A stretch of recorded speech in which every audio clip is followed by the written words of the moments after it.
touch the sound of silence. And in the naked light I saw 10,000 people, maybe. People talking without speaking, people hearing without listening, people writing songs that voices never share, and no one dared disturb the sound of silence. Fool said, you do not know. Silence like a cancer grows.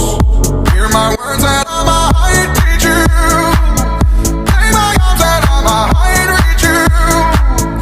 But my words, like silent raindrops, fell and echoed in the wells of silence.